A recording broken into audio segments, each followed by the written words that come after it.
Kapagpalang buhay mga mi! First time ko pong gagawin to at samahan nyo ako na buuin natin itong grass cutter. Dahil nga ang lugar natin ay sobrang ang damo-damo na. Ang bilis tumubo ng damo kaya naisipan kong mas maganda kung grass cutter na lang po ang gamitin natin. Yan. At yung mga hinanda kong ilalagay niya. Actually hindi pa ako marunong dito Nagpaturo lang rin ho ako. So itong ating bubuuin. Honda GX35 4-stroke. Ay, tapos meron ho siyang lalagyan ng gasolina at meron nalagyan ng oil. So, una natin gagawin, bago natin bubuuin, lagyan po muna natin ng Shell Helix HX3.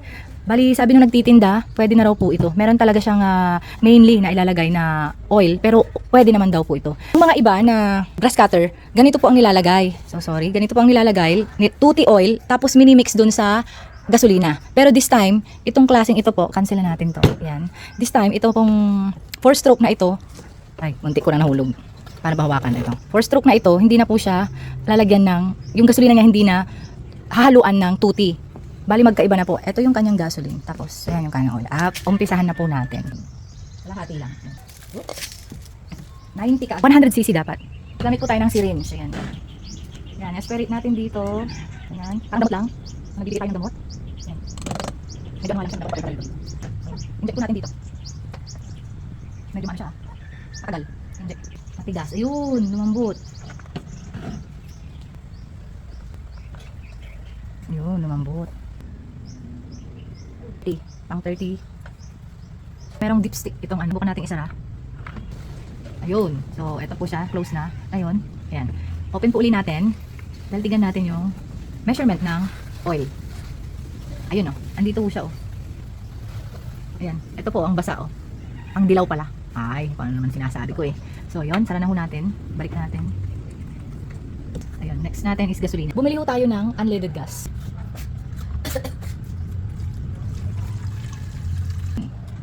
Takip. Yun, push ang pump dito sa ilalim. Ito parang umumbok. Tapos, i-push lang po ito ng 3 beses. So, pandarin na ho natin ulit.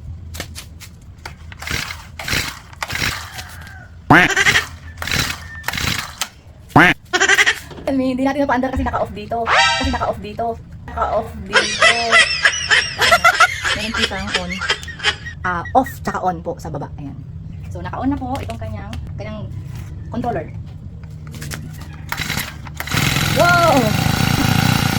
Ngayon naman ay i-assemble natin yung pagkakabuo ng magamit na natin.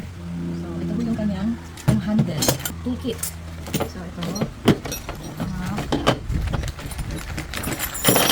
Ang blade. Kung ayaw mo lang ganito, meron siyang itong plastic na ganito. Meron na tayong sample dito. Pero, dito. Ayan, dito. So, tanggalin lang natin to. Yun. Tapos, ayan, tanggalin lang natin. Tapos, ilalapat natin. Ayan. Dito. So, ito ang kanyang mga screw.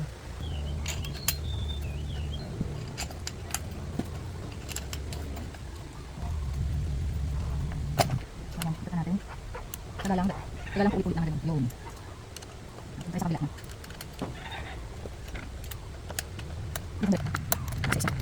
Ay. Ito, lagyan natin dito. Kasama nito. Okay ito. Bitad. Ito. Saan lang dito? Lagyan natin ito. Yan. Bali ito yung para sa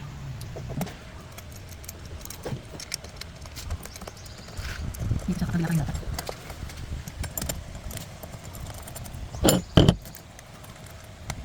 Ayan po natin ito. Tama ba? Ito. Higpit na. Isang higpit. Ayan. Yun. Saka dito. Higpitan din natin dito. Wala pa ang higpit. Hindi. Okay. Ayan. Higpit na. So, higpitin lang pa. Nalagyan natin. Nakapo pa lang ito. Patay ko doon. So, sukarin mo natin ang natin. Huwag mo masyadong higpitin na kasi sukarin mo natin kung sakto sa akin. Kasi paglalagyan ng mga stock ay sa shoulder natin. Dito na naman. Paglalagyan natin ito. Teka, ikat natin ito kung hindi na. Yan. Yan, ano ba tayo? Yan. Oops, malo.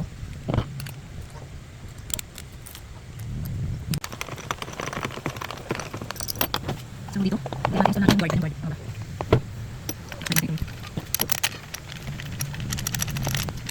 ko na. Oops. Medyo matigas po siya. Magpapigasan tayo. Ayan. Pagbuo na tayo ng medyo malalim ng pinagpapag. Yan yun. Dito natin siya papasok sa bawat dito. So, ang papasok natin ay takat lang. Yan. May pangputo na tayong apat. Yun. Wala natin itong kulay din. Wala natin ito. Ganit siya. Tapos, sunod na natin ito. Okay. Pasawakan lang natin. Sunod natin hanggang ito mga shapa-shapa niya. Tapos, ang kanyang safety. Tapos next. Next. Meron tayong maliit na gear. Tapos, hindi na kasya. Ilalagay pa ito. Tapos yung, yun, usog. Ito ang last na kanyang, ang last na. Ito yung higpit. Ito yung higpit. Oops. Oops, sumasanggan. Ayan. Pag-iwalay lang natin siya. Ayan. Tapos masabi ko yung sa kabila. Ayan. Pag-iwalay lang natin. Ayun. Yan ang lagay ito. Ganito dito. Ayan. Tingin ko dito po ito sa mga marunong po nito. Pakikuwait naman po kapag saan po talaga ito ilalagay. Itong kinakabit ko ngayon. Hindi ko alam kung saan siya. Tapos ito strap. Masok natin dito. Nilukay dito kung saan po kayo komportable. Ayan. Para sa safety natin. Ito kasi, didikit ito sa katawan natin. Parang, na-strap na natin. So, uli natin. Yun. Ayan na po. Ayun, sinaupo na po tayo. Sample na natin po. Saan mga po, yan. Asino na natin kaagad, nasiminto pa. Ganito naman ang ano ko. Itura ko dito sa gilid. Ayan, tara na. Go na tayo.